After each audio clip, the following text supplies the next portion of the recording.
Yunus by চান্সে সেই ষড়যন্ত্রের অংশ, কোনো গণ অভ্যুত্থানের অংশ না যে সিস্টেমে একটা পরিবর্তন আসলে চুপ করে ঢুকে পড়বেন, এরকম একটা বিষয়। এখানে তার কোনো কোনো অবদান নাই। শেখ হাসিনার সরকার তত্ত্বাবধায়ক সরকার ব্যবস্থাকে বাতিল করে দিল এবং নির্বাচনের জন্য বিশ্বস্ত যে একটা ব্রিজিং ছিল সেটা আর থাকলো না। গণ অভ্যুত্থানের মধ্যে আমরা জিজ্ঞাসা করেছি, স্যার আপনি আমাদের পক্ষে বক্তব্য দেন, কোনো অবদান নাই। বরঞ্চ যখন শেখ হাসিনা সরকার এখানে ছিল তখন কিছু গোয়েন্দা সংস্থার প্রেসক্রিপশনও ছিল এরকম, প্রধান ডক্টর ইউনূসকে প্রধান উপদেষ্টা করা হবে, অমুক অমুককে উপদেষ্টা করা হবে। ওই যে আপনারা মাসুদ করিম, এনায়েত করিমের আপনার ষড়যন্ত্রের কথা আপনারা জানেন না? হ্যাঁ, ডক্টর ইউনূস বাই চান্সে সেই ষড়যন্ত্রের অংশ, কোনো গণ অভ্যুত্থানের অংশ না যে সিস্টেমে একটা পরিবর্তন আসলে চুপ করে ঢুকে পড়বেন, এরকম একটা বিষয়। এখানে তার কোনো কোনো অবদান নাই, উনি দেখাতে পারবেন না। আমাদের দেশের জন্য ওনার একটা চুল ছেঁড়া গেছে, দেখাতে পারবেন না, ঠিক আছে? ওনার কোনো অবদান নাই। আমরা যখন গণ অভ্যুত্থান পরবর্তী ডক্টর ইউনূসের সাথে দেখা করেছিলাম তখন আমরা ওনাকে জিজ্ঞাসা করেছিলাম যে স্যার নির্বাচন কবে কবে হতে পারে।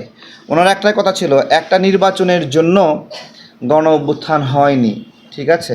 একটা নির্বাচনের জন্য গণ অভ্যুত্থান হয়নি। তাহলে আমরা তো কোনো পুলিশ সুপারকে সরানোর আন্দোলন করি নাই, আমরা তো কোনো জেলা প্রশাসককে সরানোর আন্দোলন করি নাই, করছি নাকি? কোনো বিচারককে সরানোর আন্দোলন করছি? আমরা কাকে সরানোর আন্দোলন করছি? রাষ্ট্রের প্রধানকে, একটা রাজনৈতিক প্রক্রিয়াকে সরানোর আন্দোলন করছি নাকি? রাজনৈতিক প্রক্রিয়াকে সরানো মানে কি? ওই রাজনৈতিক প্রক্রিয়াকে সরানো এবং দেশকে রাজনৈতিক লাইনে ওঠানো, যে রাজনৈতিক লাইনটা বিচ্যুত হয়েছে। শেখ হাসিনার সরকার তত্ত্বাবধায়ক সরকার ব্যবস্থাকে বাতিল করে দিল এবং নির্বাচনের জন্য বিশ্বস্ত যে একটা ব্রিজিং ছিল সেটা আর থাকলো না। আমরা ওইটা ফিরিয়ে আনার জন্য একটা লড়াই করেছি, কিন্তু উনি বলছে একটা নির্বাচনের জন্য তো উনি এখানে দায়িত্বে আসেন নাই, তাই না?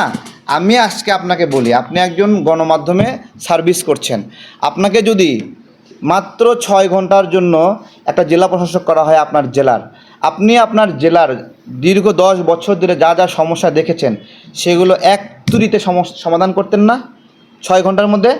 হ্যাঁ, 5টা আদেশ দিতেন, 4টা ব্যবস্থা নিতেন, 4 জায়গায় দৌড়াইয়ে গেতেন, যা যা সময় আছে করতেন, ঠিক আছে? ডক্টর ইউনূস বাংলাদেশকে নিয়ে এরকম কোনো কার্যক্রমই গত 9 মাসে করেন নাই। ওনার কোনো প্রায়োরিটি লিস্টই নাই, কী কী আগে করা উচিত, কী কী পরে করা উচিত, কোনো লিস্ট নাই।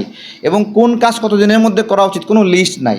একটা লামসামভাবে গড়াগড়ি খাচ্ছে, ধুকতে একটা নড়ি যাচ্ছে, মানে ধুকতে যাচ্ছে গড়ি, এরকম একটা অবস্থা। ভালো নির্বাচন হওয়ার জন্য একটা শক্তিশালী নির্বাচন কমিশন দরকার, ঠিক আছে? এই যে নির্বাচন কমিশন, এই নির্বাচন কমিশন প্রস্তাব করেছিল কে জানেন? বর্তমান প্রধান নির্বাচন কমিশনার প্রস্তাবকারীকে, বর্তমান নির্বাচন কমিশনার প্রস্তাবকারী হলো মাহমুদুর রহমান স্যার। আপনারা কি জানেন এই খবর জানেন? আচ্ছা, আমরা মাহমুদুর রহমান স্যারের কাছে গেলাম, স্যার আপনি তো ভালো বোঝেন, আমাদেরকে তো সুপারিশ করতে বলেছে প্রধান নির্বাচন কমিশন কে হওয়া উচিত, তাই না? কাকে দিব? তখন মাহমুদুর রহমান স্যার বর্তমান প্রধান নির্বাচন কমিশনারের নাম বললেন এবং আমরা অন্যান্য রাজনৈতিক দলগুলোকে বললাম মাহমুদুর রহমান স্যার মনে করে অমুক ব্যক্তি প্রধান নির্বাচন কমিশনার হলে ভালো হবে। তখন ওনার এই প্রস্তাবের প্রেক্ষিতে আমরা সবাই মিলে ওনার নামটা দিলাম। শুধু কি একজনের নামই বলা হয়েছিল?